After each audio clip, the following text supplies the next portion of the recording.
Welcome to maybe our first mini vlog.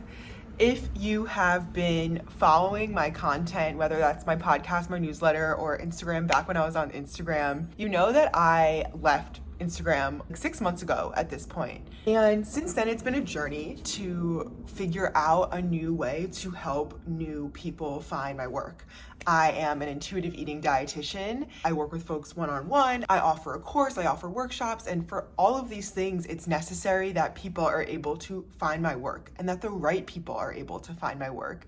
The people who resonate with my specific vibe and flavor of delivering intuitive eating and body image content, support, and education. I have been experimenting with different ways of putting myself out there for people to find my work. A few months ago, when I first left Instagram, I put out a video, and I'll link that video, of a real life intuitive eating moment, which is something I did all the time on Instagram, where I'd share my real life intuitive eating moment, which was really just like something that I was eating and my thought process as an intuitive eater and an intuitive eating dietitian, taking you through why I was making that choice. Folks liked it. I even got some emails of people being like, oh, I would love to see more real life intuitive eating moments.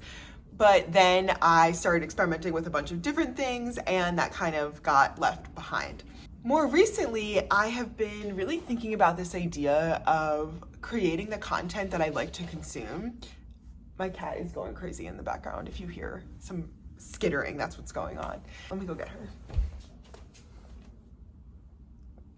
The kind of content that I've really been enjoying consuming ever since leaving Instagram are more of these like long form vlog style videos. I find them super relaxing. So I'm leaning into creating the kind of content that I've been enjoying consuming. There was a time period where I enjoyed more of that short form content on Instagram.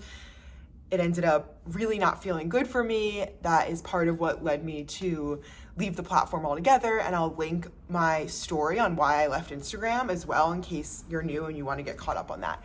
So in this video today, I am going to take you through some parts of my day. I really don't believe in what I eat in a day videos as an intuitive eating dietitian, because I never want you to compare what I'm eating to what you're eating, because what we eat doesn't dictate our body size as much as we've been led to believe. And I never want you to think, oh, if I eat like that, I'll look like that, because most of it has to do with genetics and factors beyond our immediate control. But I will show you little bits and pieces of what is going on in my day and some eating decisions, so you can start to see more inside the brain of an intuitive eating dietitian. So with that, here we go. Let's see if I can remember to vlog a little throughout the day. I think it'll be fun.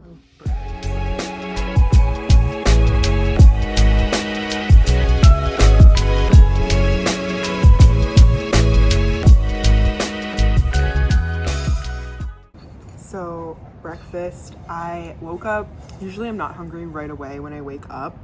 Sometimes on days when I have a bunch of calls, I have to just eat something because I don't want to end up feeling hungry in the middle of a call and not being able to focus. But today I don't have any calls. Tomorrow's another story. Tomorrow's a busier client day. On days when I don't have calls, I do have the luxury of being able to time eating for when I'm actually like really hungry and craving it. That's not the case every day, right? Often we have to eat from this place of logic of knowing like, okay, it might not be like ripe hunger right now, but I have school, I have meetings, I have a long car ride, whatever it is. This morning I had leftover rice in the fridge from like 2 days ago, so I wanted to use it.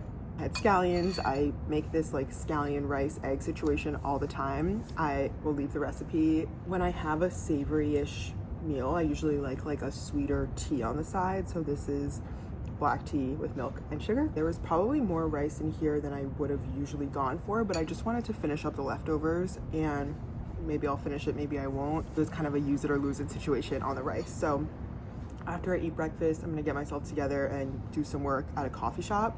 So this meal is hopefully gonna carry me for a few hours so that I can get work done at the coffee shop. How I think about a meal that will carry me longer is I think about a combination of carbs, protein, fat, and sometimes fiber.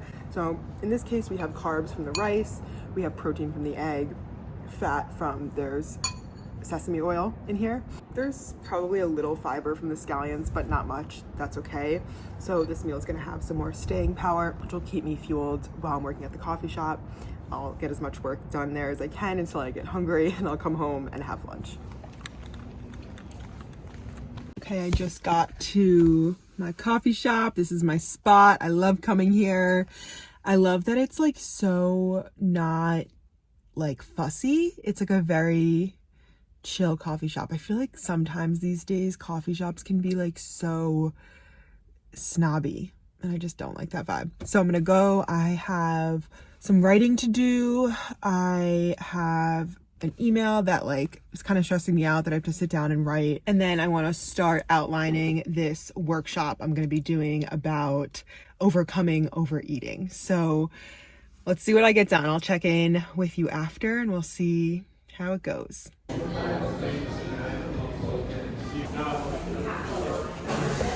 I just finished at the coffee shop, got a lot of stuff done, but did not check everything off my to-do list, which is very typical for me.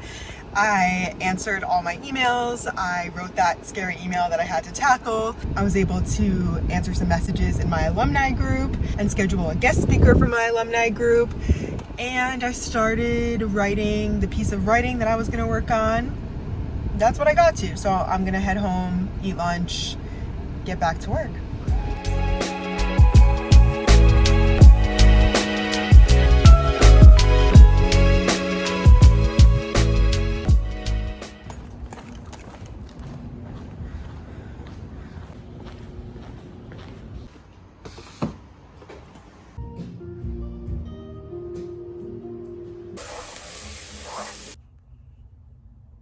Since we last checked in, I came home from that coffee shop, had lunch with Al. He worked from home today, got some more work done in the afternoon, went for a little jog by the water with Al, which was fun. We usually don't do those kind of things together, but that happened today.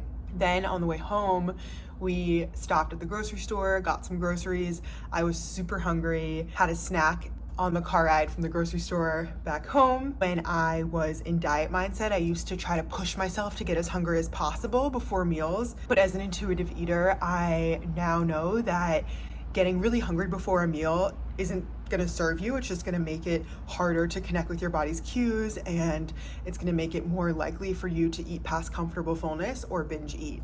So had a little snack in the car ride home, made some dinner, it was delicious, just took a quick shower, put on my pajamas, and now having some ice cream. I love dessert. I have dessert most nights. I know so many people fear desserts and sweets. Something that's important to know if you're practicing intuitive eating is that the way to feel less out of control around sweets actually is to have them around more, because this will help you start to habituate to them instead of putting them on this pedestal where you only get them at special events or on the weekends, which will keep you feeling like this Last Supper mentality every time you do have sweets around. I know you might hear that and think, oh my God, if I had ice cream around, I would just finish the whole carton every night.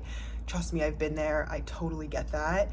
And what I want you to know is it might feel like that at first, but over time you will get to a place where you can just like have some, take it or leave it. Maybe some nights you don't even want any genuinely at all. That happens to me all the time. This is what it can look like on your intuitive eating journey as you habituate and work on healing your relationship with food.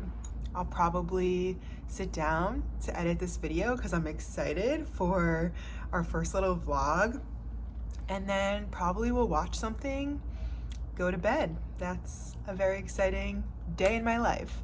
Also, there's so many things about these day in the life videos that don't get captured. So my cat shit on the floor today and I had to clean that up. And of course there's like little moments here and there of scrolling and answering a random phone call or doing whatever. So obviously this doesn't capture everything, but it is a pretty good sense of a day in my life.